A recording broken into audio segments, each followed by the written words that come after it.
आज विश्वेश्वर प्रसाद कोइरालाको जन्मजयन्ती हो दिन हो। सबभन्दा पहिले त बिपी कोइरालाप्रति म हार्दिक श्रद्धाञ्जली व्यक्त गर्न चाहन्छु र सम्मान व्यक्त गर्न चाहन्छु। बिपी कोइराला नेपालको राजनीतिक इतिहासमा अद्वितीय योगदान उहाँको छ।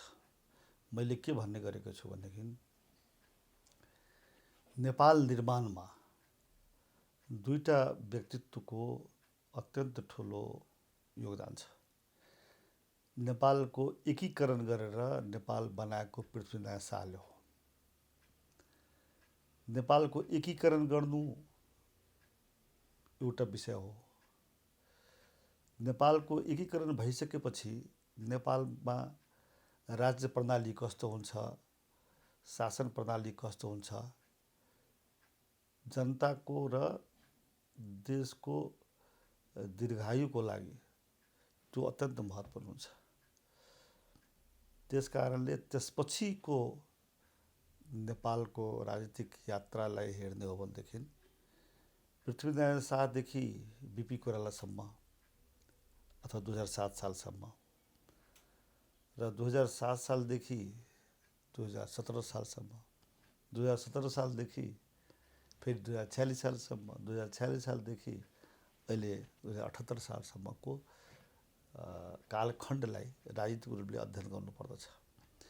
बिपी कोइरालाप्रति मैले एक बुदामा भन्नु पर्यो भनेदेखि म के भन्छु भनेदेखि जसरी पृथ्वीनारायण शाह नेपालको निर्माताको रूपमा हामी मान्दछौँ, त्यस्तै बिपी कोइरालालाई नेपालको आधुनिक राज्यको निर्माता दुईटा काम गर्नुभएको छ। उहाँले आधुनिक राज्य मात्रै होइन, नेपालको आधुनिक राज्यको निर्माण पनि र नेपालको राज्यलाई लोकतान्त्रिक राज्यको निर्माण।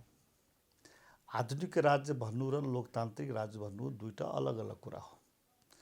बिपी कोइरालाले नेपालको राज्यलाई आधुनिकीकरण पनि गर्नुभयो र लोकतान्त्रिकरण पनि गर्नुभयो। त्यसकारणले बिपी कोइरालालाई कहिलेकाहीँ अहिलेको साथीभाइहरूलाई म हेर्छु, बिपी कोइरालाले यस्तो भन्नुभएको थियो, उस्तो भन्नुभएको छ भनेर भन्नुहुन्छ। त्यो सानो सानो विषयलाई बिपी कोइरालासँग जोडेर मात्रै, सीमित राखेर मात्रै बिपीको अध्ययन गरिन्छ, चर्चा गरिन्छ। म कसरी सम्मान गर्दछु आज दोहोऱ्याउन चाहन्छु। अस्ति पनि एकचोटि योभन्दा गत सालमा पनि मैले यो भनेको थिएँ। नेपालको आधुनिक राज्यको निर्माण र नेपालको लोकतान्त्रिक राज्यको निर्माणको इतिहास लेख्नेहरू, अध्ययन गर्नेहरू, अनुसन्धान गर्नेहरूले यो पाउनुहुनेछ। राज्यको आधुनिकीकरण र राज्यको लोकतान्त्रिकरणमा बिपी कोइरालाको नेतृत्वदायी, वैचारिक रूपले नेतृत्वदायी र व्यावहारिक रूपले नेतृत्वदायी योगदान। त्यसकारण बिपी कोइरालालाई म त्यो रूपमा सम्झिन चाहन्छु आजको दिनमा। यो के हुन्छ भनेदेखि बिपीको सिद्धान्त, बिपी योगदानलाई आधा अधुरा बुझेर टिप्पणी गर्ने हो भन्ने एउटा कुरा हो। बिपी कोइराला नेपालमा राष्ट्रियता, लोकतन्त्र, समाजवाद, त्यो बेला लोकतन्त्रलाई प्रजातन्त्र भनिन्थ्यो। बिपी कोइरालाले नेपालमा राज्यको प्रणाली, शासन प्रणालीलाई लोकतान्त्रिक रूपमा, प्रजातान्त्रिक रूपमा यहाँ प्रस्तुत गर्नुभयो, त्यसलाई कार्यान्वयन गर्न योगदान गर्नुभयो। एउटा त्यो विषय हो। दोस्रो विषय के हो भनेदेखि राष्ट्रियतालाई र प्रजातन्त्रलाई एकअर्कासँग जोड्नुभयो, पूरक बनाउनु भयो। राष्ट्रियता मात्रैमा हामी केन्द्रित भयो भनेदेखि तानाशाहको पृष्ठपोषण हुन्छ। लोकतन्त्रलाई मात्रै हामीले जोड दियो भनेदेखि विदेशी हस्तक्षेप अथवा विदेशीहरूको वर्चस्वको पृष्ठपोषण हुन्छ। त्यसकारणले नेपालमा लोकतन्त्रवादीहरूको सामुन्यमा र नेपाली काङ्ग्रेसमा दुईटा जिम्मेदारी सँगसँगै निर्वाह गर्नुपर्ने छ भनेर बिपीले भन्नुहुन्थ्यो। राष्ट्रियताको सम्वर्धनको जिम्मेदारी र लोकतन्त्रको सम्वर्धनको जिम्मेवारी। राष्ट्रियता र लोकतन्त्र एकअर्काको पूरक हो भन्नुहुन्थ्यो। बिपीको विचारलाई मूल विचारलाई त्यो रूपमा हेर्नुपर्दछ र त्यसलाई हामीले छोडेका छैनौँ। त्यही जग हो हाम्रो। त्यसपछि यात्रा त्यसको नयाँ नयाँ भवन निर्माण गरेका छौँ हामीले। त्यस कारणले बिपीको कुराले त्यागको भन्न मिल्दैन। कतिपय साथीहरूले अर्को कुरा भन्नुहुन्छ है यहाँ, बिपी जब पछाडिमा यो राजा महेन्द्रको लोकतन्त्रको र संसदीय प्रणालीको अपहरण भइसकेपछि जब राजा महेन्द्रले 30 वर्षसम्म निर्दलीय पञ्चायती व्यवस्थाको जग राख्यो, पछि वीरेन्द्रले त्यसलाई निर्णय दियो, त्यो बेलामा बिपी कोइराला भारतको प्रवासबाट राष्ट्रिय एकता र मेलमिलापको नीति लिएर फर्किनुभयो। फर्किँदाखेरि बिपीको दुई तिनवटा कुराहरू महत्त्वपूर्ण थियो। एउटा त राष्ट्रिय एकता र मेलमिलापको नीतिको बारेमा पनि तपाईँले भनेको चर्चा चल्छ यहाँ। बिपी नेपाली काङ्ग्रेसले राष्ट्रिय एकता र मेलमिलापको नीति त्यागो भन्छ लाग्छ है मलाई, हो कि होइन थाहा छैन, तर यसै सुनिन्छ। म के भन्छु भने राष्ट्रिय एकता र राष्ट्रिय मेलमिलापको नीति नेपाली काङ्ग्रेसले त्यागेको होइन र यो त्याग्ने खालको नीति पनि होइन, यो सार्वकालिक हो। राष्ट्रिय एकता र मेलमिलापको कम्पोनेन्ट्समा परिवर्तन हुन्छ, पात्रहरूमा परिवर्तन हुन्छ। कसको बिचमा राष्ट्रिय एकता, कसको बिचमा मेलमिलाप। त्यो बेलामा राजा थियो र राजशक्तिको प्रतीक राजतन्त्र, जनशक्तिको प्रतीक तपाईँको लोकतन्त्र या नेपाली काङ्ग्रेस भनिन्थ्यो बिपी कोइरालामा। त्यस कारण त्यहाँ राजतन्त्र र लोकतन्त्रको बिचमा मेलमिलाप र एकताको कुरा गर्नुभएको थियो। अब त्यो पात्र छैन, राजतन्त्र छैन, राजतन्त्रले मेलमिलाप गर्न चाहेन अनि सिद्धियो। त्यो पनि बिपी कोइरालाको नीतिको प्रामाणिकता हो। मेलमिलाप जब रहँदैन अनि त्यो तत्त्व सिद्धिन्छ। त्यस कारणले राजाले जब जनतासँग एकता, जनतासँग मेलमिलाप गरेन अनि राजतन्त्र सक्यो। अब त्यसो भए त्यसपछि के छ त राष्ट्रिय एकता र मेलमिलापको भने? त्यसपछि राष्ट्रिय एकता र मेलमिलाप भनेको जे नेपालमा राजनीतिक शक्तिको रूपमा अहिले कायम रहेको छ त्यो बिचको राष्ट्रिय एकता र मेलमिलाप। अर्को त्योभन्दा पनि भित्र जाने हो भनेदेखि, त्योभन्दा पनि मौलिक रूपमा जाने हो भनेदेखि मैले कसरी लिएको छु यसलाई भने, नेपाल भनेको भूगोल मात्रै होइन, नेपाल भनेको जनता हो। र जब जनता हामी भन्दछौँ नेपालका जनता 2-3 करोड जुन जनता हो त्यसमा विविधता छ, थरी थरीका जनताहरू छन्, मानिसहरू छन्। हिमाल, पहाड, तराई, मधेसमा बसोबास गर्ने दाजुभाइ दिदीबहिनीहरू, महिला र पुरुषहरूमा थरी थरीको जातीय विविधता छ, भाषिक विविधता छ, धार्मिक विविधता छ, लैङ्गिक विविधता छ, सामुदायिक विविधता छ हैन। अब भूगोलको हिसाबले त भौगोलिक विविधता, मौसमको विविधता पनि छँदैछ। म के भन्छु भनेदेखि बिपी कोइरालाको राष्ट्रिय एकता र मेलमिलापको नीतिलाई आजको सन्दर्भमा यदि पुनः परिभाषित गर्ने हो सकारात्मक रूपमा भने, विविधताहरूको बिचमा एकता र विविधताहरूको बिचमा मेलमिलाप नै राष्ट्रिय एकता र मेलमिलापको नीतिको आजको सन्दर्भमा त्यसको अर्थ हो। अनि त्यो अर्थ हुनु भनेको बिपीको नीतिको के अरे ऊ हो, त्याग हो र विरोध गर्नु हो र, त्यो त झन् पुनः परिभाषित गर्नु हो।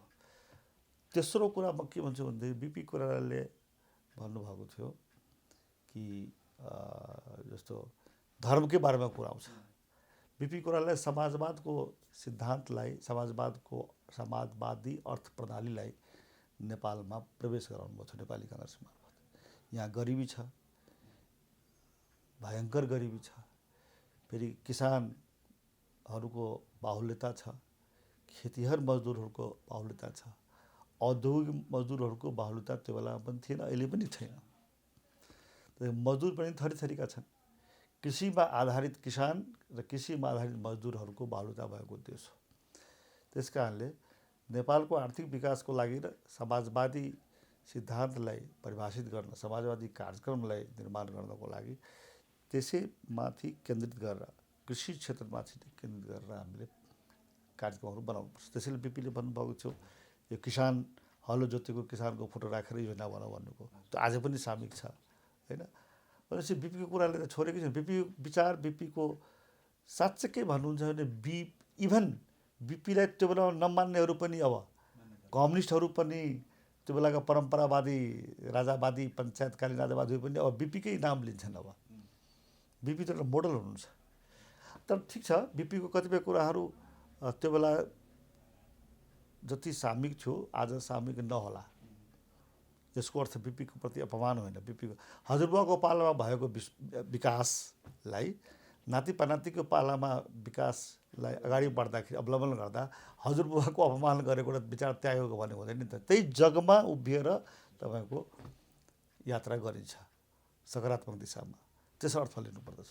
अब ममा के हेर्नुभयो त मैले न त कहिले उहाँलाई सोधेको थिएँ, न म त्यसको पछि अनुसन्धान गरेको थिएँ, न अहिले पनि मलाई। तर बिपी कोइराला मैले सिम्पल कुरा भन्छु, म कहिलेकाहीँ म धेरै यसमा बौद्धिक अनुसन्धान गरेको पनि थिएन, गर्न सक्ने मेरो हैसियत पनि थिएन, क्षमता पनि थिएन। म केटाकेटी हुँदाखेरि जस्तो भनौँ न, मेरो पिताजी महेन्द्र नारायण निधि नेपाली काङ्ग्रेसको नेता हुनुहुन्थ्यो, गान्धीवादी नेता। भारतको अङ्ग्रेज हटाओ आन्दोलनमा जसरी बिपी कोइरालाले साथ दिनुभएको थियो, नेपालका धेरै नेताहरू, कम्युनिस्ट, काङ्ग्रेस धेरै नेताहरूले भाग लिएका थिए। मेरो पिताजीले पनि भाग लिनुभएको थियो अङ्ग्रेज हटाओ, अङ्ग्रेजबाट स्वतन्त्र गर्ने आन्दोलनमा। अब त्यो सँगसँगै मेरो पिताजीको महात्मा गान्धीसँग र लोहियासँग सान्निध्यता भयो र त्यसपछि त्यो सँगसँगै नेपाली काङ्ग्रेसमा लाग्नुभयो। 7 सालको क्रान्तिमा मेरो पिताजी प्रथम के अरे यो क्रान्तिकारी सरकारको जनकपुरमा प्रथम त्यो बेला प्रधानमन्त्री चलन थियो, रुद्रप्रसादजी गभर्नर अनि योगप्रसाद उपाध्यायजी 7 सालको क्रान्तिमा जनकपुर कब्जा गरिसकेपछि नेपाली काङ्ग्रेसले जुन सरकार बनायो, क्रान्तिकालीन सरकार, त्यो एरियाको, त्यसको प्रधानमन्त्रीको रूपमा मेरो पिताजी महेन्द्र निधि, त्यसको गभर्नरको रूपमा रुद्रप्रसाद गिरी र त्यसको मुख्य सचिवको रूपमा योगप्रसाद उपाध्याय हुनुहुन्थ्यो होइन। अब तपाईँले बिपीले मलाई के हेर्नुभयो? म त त्यो त 7 सालको क्रान्ति भनेको त मेरो जन्मभन्दा पहिलेको कुरा हो। पारिवारिक पृष्ठभूमि हेर्नुहुन्छ भने त्यसपछि जब 15 सालमा बिपी कोइराला प्रधानमन्त्री हुनुभयो, कृष्णप्रसाद भट्टराई तत्कालीन संसदको स्पिकर हुनुभयो र मेरो पिताजी महेन्द्र निधि डिप्टी स्पिकर हुनुहुन्थ्यो। 17 सालमा गएर राजाले भङ्ग गरिदियो, आफ्नो हातमा लियो। त्यसपछिदेखि नै पनि महेन्द्र निधिजीले पञ्चायतसँग कहिले पनि साँठगाँठ गर्नुभएन, समर्पण गर्नुभएन। धेरै प्रयास भएको थियो, उहाँले मान्नु भएन। मेरो मनमा बालकालको मनमा, म त कति 5-6 वर्षको थिएँ केटा, अब बौद्धिक परिपक्वताको त कुरै थिएन। सिम्पली के थियो भनेदेखि मेरो पिताजी असल मान्छे, असल नेता, अनि मेरो पिताजीको नेता बिपी कोइराला। अनि बिपी कोइराला त मेरो पिताजीभन्दा पनि ठुलो असल हुनुभयो, महान नेता हुनुभयो। त्यो बाहेक मेरो दिमागमा अरू कुराहरू थिएन। अनि यो राजा त बदमास रहेछ,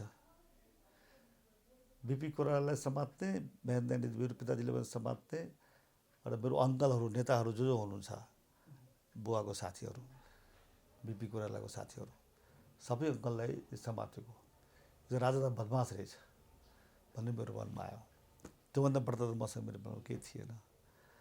त्यो दिनदेखि मेरो मनमा विद्रोहको भावना थियो र म विद्यार्थी हुँदाखेरि 8 क्लास 9 क्लासदेखि नै मेरो मनमा राजाको प्रति आक्रोश थियो। र त्यसले म के गर्थेँ भनेदेखि गाउँमा आफूलाई आफ्नो समवयस्क युथहरूलाई लिएर सङ्गठित गर्ने कोसिस गर्थेँ। त्यत्तिकै त्यो रिहर्सल जस्तो लट्ठी लिएर, स्काउट जस्तो अहिले हुन्छ नि, त्यस्तो बेला प्रहरी जस्तो डिल गर्ने।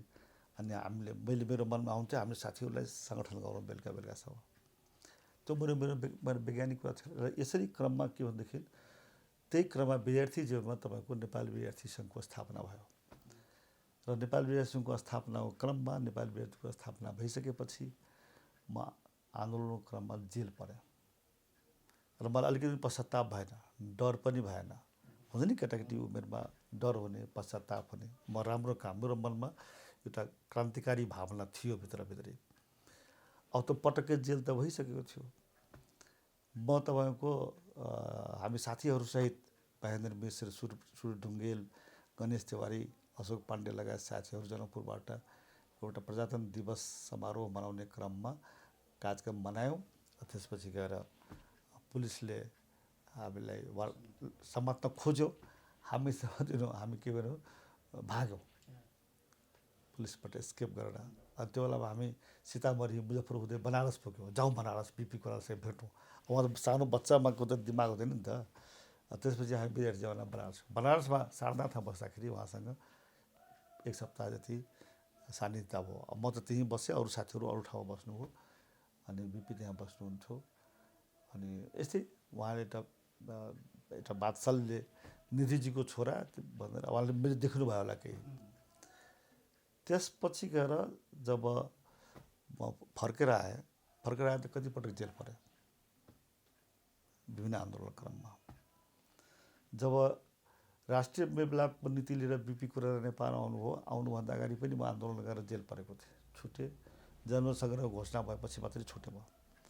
जन्मसङ्ग्रह घोषणा भइसकेपछि बिपी कोइरालाले नेपाल विद्यार्थी सङ्घको महाधिवेशनको तयारीको माग भइसकेपछि शेरबहादुरजी हुनुहुन्छ सभापति, माग भइसकेपछि नेपाल विद्यार्थी सङ्घको महाधिवेशन गर्ने तयारी भयो। लामो कथा छ यसको। नेपाल विद्यार्थी सङ्घको महाधिवेशन जनकपुरमा गर्ने बिपीकै चाहना र इच्छा अनुसार म त्यो बेलामा केन्द्रीय सदस्य थिएँ नेपाल विद्यार्थी सङ्घको। शेरबहादुरजीले मलाई केन्द्रीय सदस्य बनाउनु भएको थियो। अनि पछि बिपीले मलाई पनि अनुमान थिएन, म आफू पनि सभापति बन्छु भनेर सोचेर आएको थिएन। तर बिपीले के भन्नुभयो भनेदेखि जनकपुरमा महाधिवेशन गर्ने मेरै अध्यक्षतामा तयारी समिति गठन भयो, त्यहाँ स्थानीय तयारी समिति म्यानेजरियल कमिटी। र पछि बिपीले मलाई सभापतिको लागि साथीहरूलाई भन्नुभयो। अरू नेताहरू अरूको पक्षमा हुनुहुन्छ होइन। त्यहाँ हाम्रै टिममा शेरबहादुरजी, शैलजाजीहरू, दिलबहादुर घरतीले बनाउने उसमा हुनुहुन्थ्यो। त्यस्तै केही साथीहरू अब बाडसल जुलुमहरू लगायत अरू पनि कतिपय नेताहरू, गणेशमानजी कहाँ नजिक भएका नेताहरू बेनु प्रसाईले बनाउने पक्षमा हुनुहुन्थ्यो। सबभन्दा पपुलर क्यान्डिडेट त्यो बेला बेनु प्रसाई थियो। तर बिपीले त्यहाँ सबैलाई भन्नुभयो विमल निधिले बनाउने। अब किन उहाँले देख्नुभयो त्यो त मलाई थाहा छैन, झुटो कुरा त भन्नु मिलेन। तर उहाँले बनाउनु भयो, मलाई निर्विरोधमा भए। बिपीकै चाहना अनुसार म निर्विरोध भने बेनु प्रसाईले उहाँले तिमी नउठ विमल निधिलाई समर्थन गर भन्नु। भावुक भएर बेनु प्रसाईले छोड्नुभयो र म सभापति भएँ। मेरो लागि बिपी कोइराला आजको दिनमा यो सम्झिन्छु, बिपी कोइरालामा मेरो राजनीतिक जीवनमा उहाँको ठुलो योगदान थियो। मलाई स्थानीय तहबाट राजनीति गर्ने व्यक्तिलाई, युवालाई राष्ट्रिय राजनीतिक तहमा नेतृत्व गर्ने अवसर बिपी कोइरालाले प्रदान गर्नुभयो। त्यसकारणले यो अर्थमा बिपीलाई पनि म आजको दिनमा पटक पटक म सम्मान गर्छु कि नेसनल पोलिटिकल सिनमा, प्लेटफर्ममा मलाई लिड गर्ने अवसर बिपी कोइरालाले प्रदान गर्नुभयो नेपाल विद्यार्थी सङ्घको सभापति बनाएर।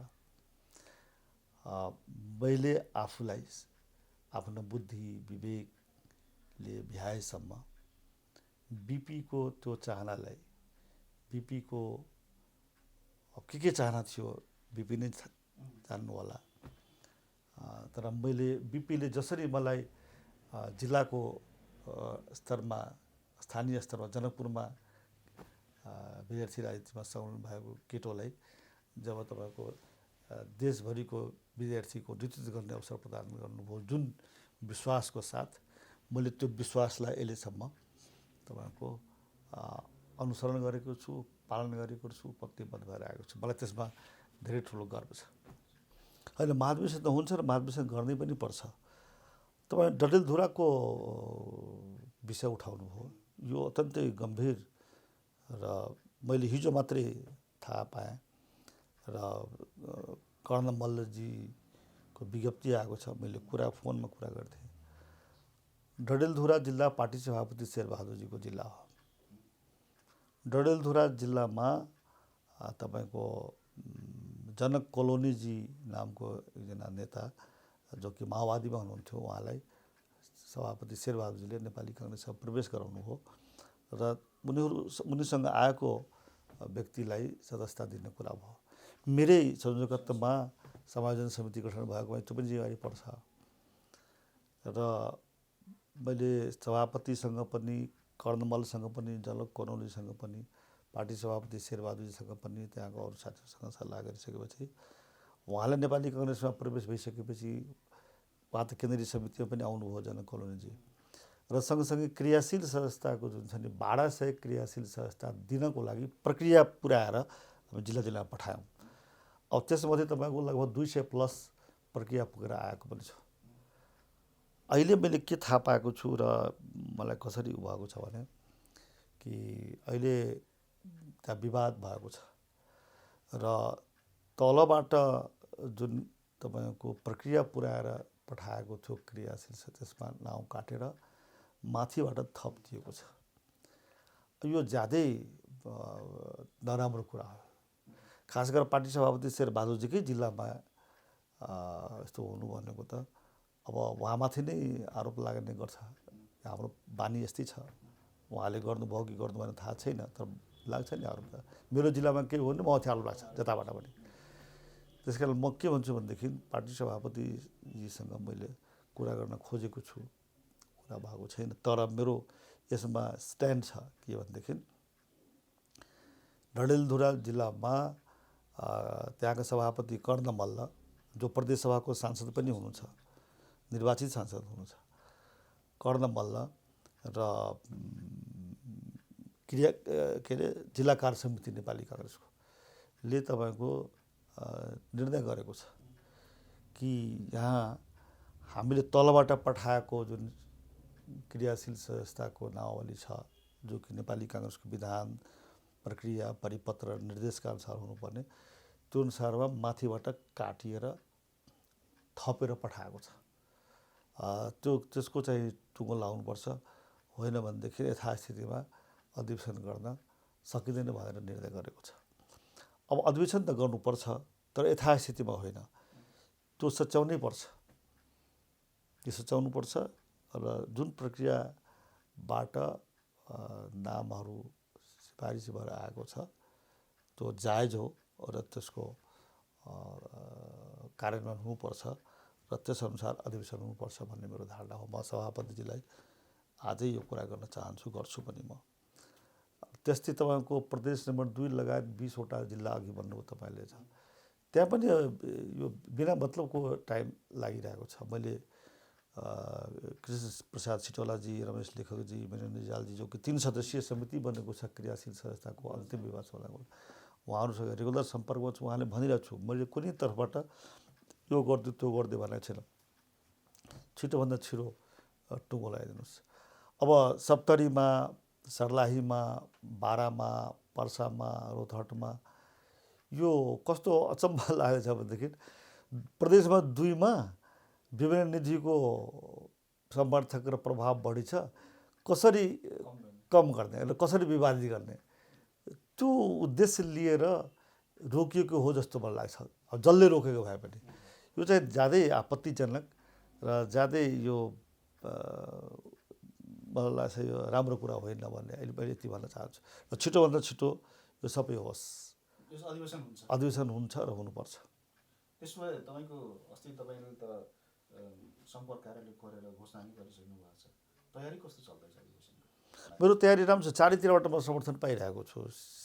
मैले 1-1.5 वर्ष अगाडिदेखि लकडाउन जुन पहिलो लकडाउन भयो नि त्यो बेलादेखि नै मैले केन्द्रीय समितिको सदस्यहरूलाई पहिले त मैले शेरबहादुरजीलाई भने, रामचन्द्रजीलाई भने, सिटौलाजीलाई भने, प्रकाशमानजी र शशाङ्कजीलाई भने, हाम्रो महामन्त्री पूर्ण खड्काजीलाई भने, त्यस्तै केन्द्रीय समितिका अरू पदाधिकारीहरू सदस्यहरू सबैलाई भने मैले कुरा गरेँ। मैले कसैलाई फोनमा, कसैलाई बोलाएर, कसैको घरमा गएर र त्यसपछि गएर 77 जिल्लाका जिल्ला सभापतिहरूलाई फोनमै कुरा गरेँ। जो यहाँ हुनुहुन्थ्यो काठमाडौँ, उहाँसँग काठमाडौँमा कुरा गरेँ।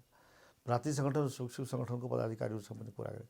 विदेश स्थित जनसम्पर्क समितिको साथीहरूसँग पनि फोनमा मैले कुरा, आजको सुविधा छ फोनमा कुरा गरेँ र सबैसँग भने म आउँछु महाधिवेशनमा सभापति बन्न चाहन्छु।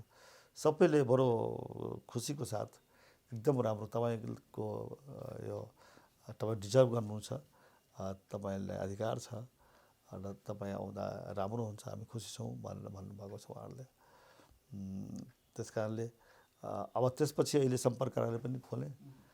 क्रियाशील संस्थाको जो टुङ्गो लागिरहेको छ त्यसमा मैले सबैसँग सम्पर्क गरिरहेको छु र समर्थन पाउने, मेरो उम्मेदवारीको औचित्य र मलाई समर्थन गर्ने सबैको चाहना छ। तर राजनीतिमा आफ्नो टिम, आफ्नो साथी, आफ्नो नेताहरूको थरी थरीको केही बाध्यताहरू हुन्छ। अब त्यो त बाध्य सबैको लागि हो। तर मेरो एक सेन्टेन्समा भन्ने हो भनेदेखि मेरो तयारी राम्रो छ र मलाई प्रायः जसो धेरैले समर्थन गरेका छन्। तपाईँको टिममा तपाईँ एक्लै हुनुहुन्छ कि टिम घोषणा हुन्छ? टिमै घोषणा हुन्छ? अहिले कसैले टिम घोषणा गरेकै छैन। म पनि टिम घोषणा गर्छु। मसँग धेरै जसो युवा साथीहरू र समावेशी विचारधाराको समर्थक भएको हुनाले आदिवासी, दलित, जनजाति, महिला, मधेसी, मुसलमान, थारू जति छ नि, ती सबै साथीहरूसँग म छलफल गर्दैछु। र यो जुन देशभरिको 165 निर्वाचन क्षेत्रबाट आउने छन् 25 जना, त्यो आइसकेपछि अनि स्थिति अलि क्लियर हुन्छ। त्यसपछि गएर म बनाउँछु, टिम बनाउँछु। म यो बिचमा एउटा अर्को थप कुरा भन्न चाहन्छु। म यो कुरा पनि सभापति शेरबहादुरजीले भन्न चाहन्छु के भनेदेखि अहिले हामीले नेपालको राजनीतिमा र नेपाली काङ्ग्रेस दलमा समावेशिताको प्रावधान, सङ्गठन संरचनामा त्यसको प्रतिनिधित्वको तपाईँको गौरवपूर्ण योगदान नेपाली काङ्ग्रेसकै रहेछ। त्यसमा हामीहरू प्रत्यक्ष रूपमा संलग्न, म पनि प्रत्यक्ष रूपमा संलग्न छु। अब त्यो बेलामा त पार्टी सभापति शेरबहादुरजी नै हुनुहुन्थ्यो नेपाली काङ्ग्रेस प्रजातन्त्रिक बेलामा। उहाँको पनि योगदान मान्नुपर्छ, किनभने उहाँले एक्सेप्ट नगरेको भए त कहाँ हुन्थ्यो। अहिले आएर के भएको छ भने महासमितिबाट जब विधानमा संशोधन भयो त्यसमा त मैले पनि धेरै, हालाकि मलाई अलिकति अनुमान त भएको थियो, मैले छलफल गरेको थिएँ साथीहरूसँग, तर होइन यो जनसङ्ख्याको आधारमा गरिनेछ भन्ने कुरा चाहिँ बडो तर्कपूर्ण देखिन्छ नि त सतही तौरमा हेर्दाखेरि। अहिले म के भन्न चाहन्छु, अहिले के भएको छ भने अस्ति मिन विश्वकर्माजीले राजीनामै गर्नुभएको थियो।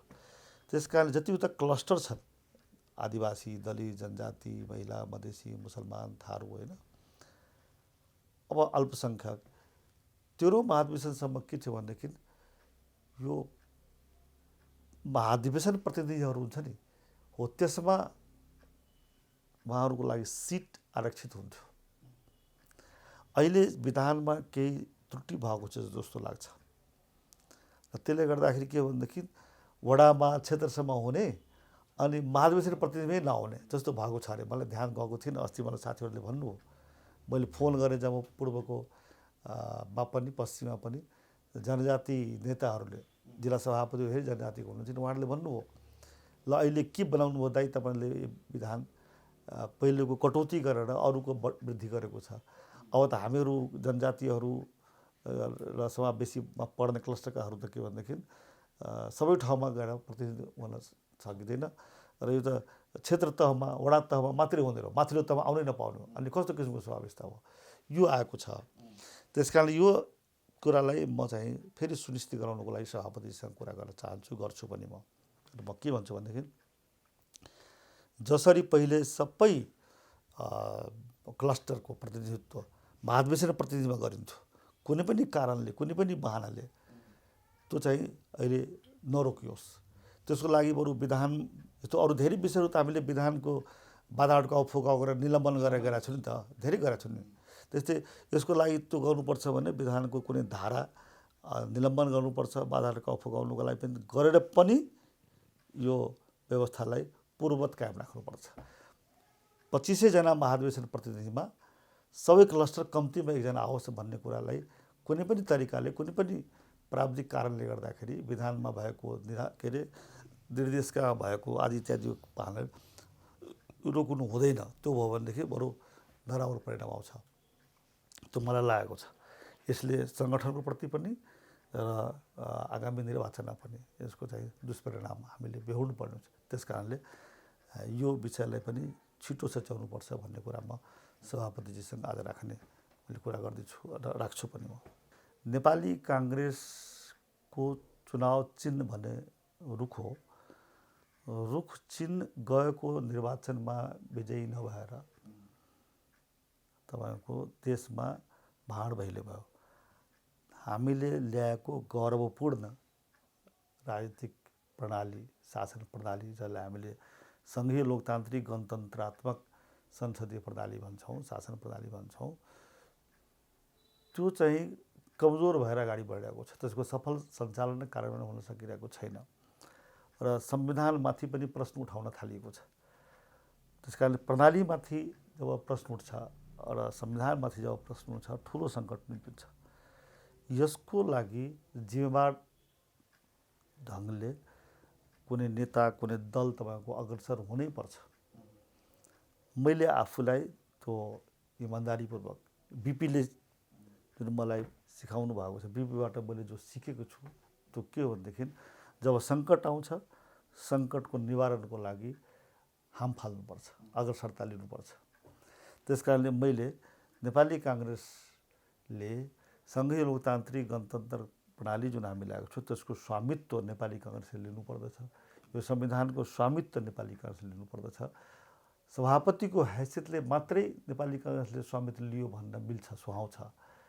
त्यसकारणले म सभापति भयो भनेदेखि म चाहिँ जनताको बिचमा, मतदाताको बिचमा यो कुरा लिएर जान चाहन्छु। युवा पुस्ताहरूलाई नेपाली काङ्ग्रेसमा सहभागी गराउने, नेतृत्वमा ल्याउने, नेतृत्व हस्तान्तरणको लागि सहजकर्ताको भूमिका निर्वाह गर्ने, यो कामहरू गर्नु नेपाली काङ्ग्रेसको लागि र नेपालको लोकतन्त्रको लागि आज जरुरी भएको छ। त्यसको लागि पनि म सभापतिको उम्मेदवार छु। र विविधताहरूको मैले अघि चर्चा गरेँ, विविधताहरू बिचको तपाईँको एकता र मेलमिलाप गर्नको लागि पनि, विविधताहरूको बिचको एकता र मेलमिलाप भन्नुको यो के अरे भाषण गरिदिएर आसन ग्रहण गराएर मात्रै हुँदैन।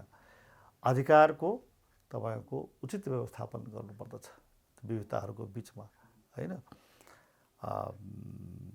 त्यो नगरिकन सम्भव छैन। त्यसको लागि म सभापतिको पदमा, सभापतिको हैसियतमा भएर पार्टीको लागि र देशको लागि काम गर्न चाहन्छु।